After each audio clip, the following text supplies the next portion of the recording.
हमारे साथ Ikigai asset manager के फाउंडर और सीईओ पंकज टिब्रेवाल मौजूद हैं, उनसे बात करेंगे।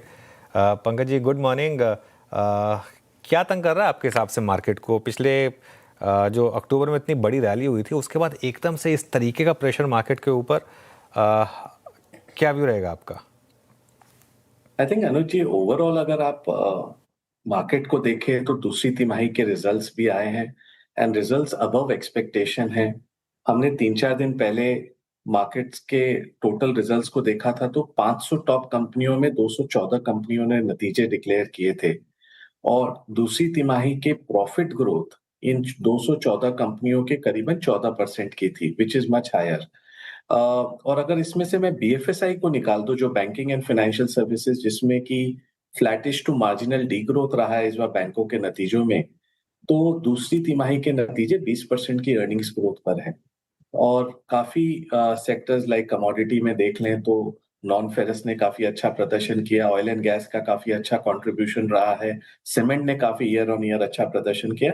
तो ब्रॉडली अगर हम नतीजों को देखें, जिस पर लोगों को थोड़ा डाउट था इस तिमाही के नतीजों को लेके, आई थिंक वो बेटर देन एक्सपेक्टेड आ रहा है। 10 दिन और बाकी है, हम देखते हैं कि कैसे होता है, बट ओवरऑल नतीजों का सीजन अच्छा चल रहा है।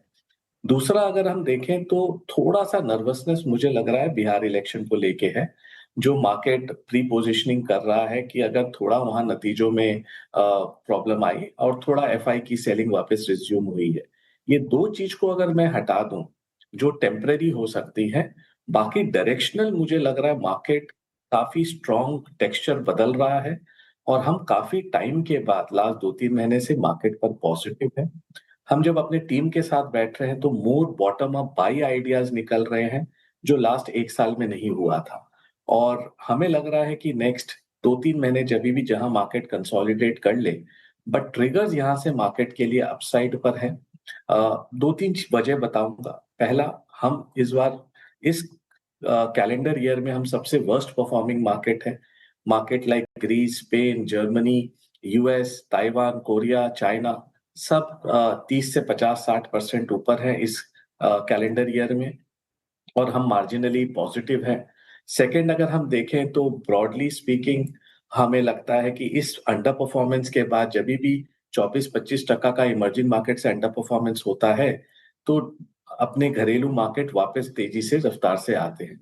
सेकंड, अर्ली साइंस दिख रहा है अनुज भाई, जहां पर हमें ये क्लियरली दिख रहा है कि एआई का बबल बहुत बड़ा बन रहा है।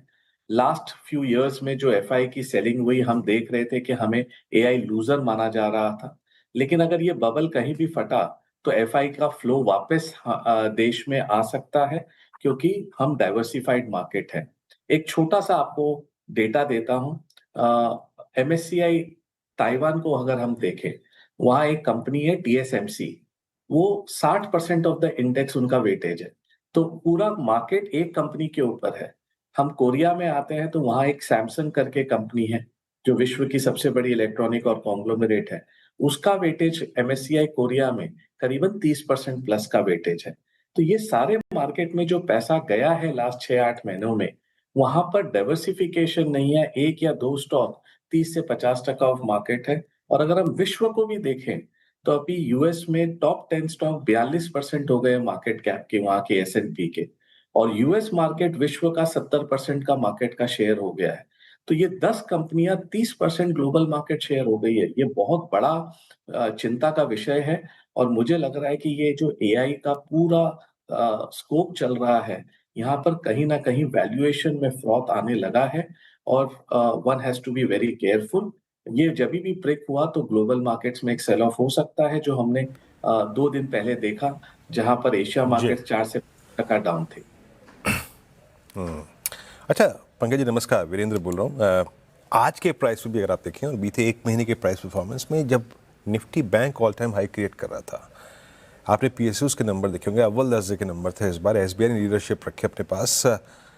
उसी वक्त एचडीएफसी बैंक और आईसीआईसीआई बैंक का कोलैप्स, जिसको शायद एफआईएस टारगेट भी कर रहे थे, वो थोड़ा सा अगर आप देखें समझ से परे था।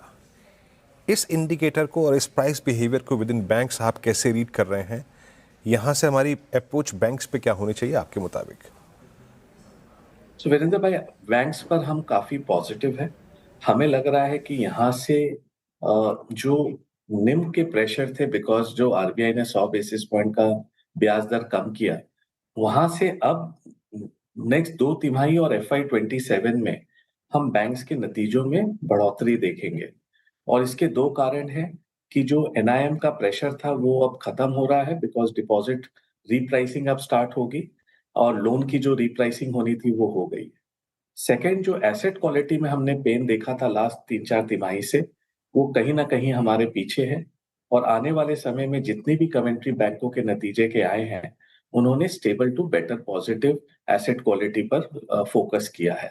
और प्लस अगर एसबीआई के आप नतीजे देखो, तो पहली बार उन्होंने प्राइवेट कैपेक्स का पिकअप बोला है और उनका लोन ग्रोथ इस बार डबल डिजिट में था। सो क्लियरली हम देख रहे हैं कि over a period this is turning out to be a better situation. NBFCs ने पहले ही रिस्पॉन्ड कर दिया बिकॉज उनके नतीजे काफी स्ट्रांग आए। बैंक्स अब यहाँ से फॉलो करेंगे। हमें लग रहा है कि नेक्स्ट 12 से 18 महीने में बैंक्स पर कंस्ट्रक्टिव और पॉजिटिव व्यू होना चाहिए। और आपने देखा पीएसयू बैंक्स 52 वीक हाई पर है, PSU banking index 52 week high पर है। तो क्लियरली नतीजे बैंकों में जितना खराब सोचा था उतना खराब नहीं है।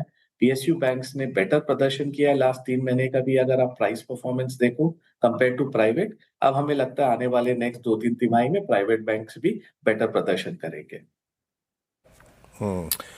पंकज जी, शुक्रिया इस बातचीत में शामिल होने के लिए। आज थोड़ा सा आपसे बातचीत छोटी होगी क्योंकि थोड़ा समय का अभाव है, लेकिन हाँ, उम्मीद करता हूँ ये जो अभाव था रहा उसको अगली तो देखिए बातचीत आज में हम पूरा ट्रैफिक कर में देंगे। मैं बहुत फंस बहुत गया। शुक्रिया। वीरेंद्र भाई थैंक यू।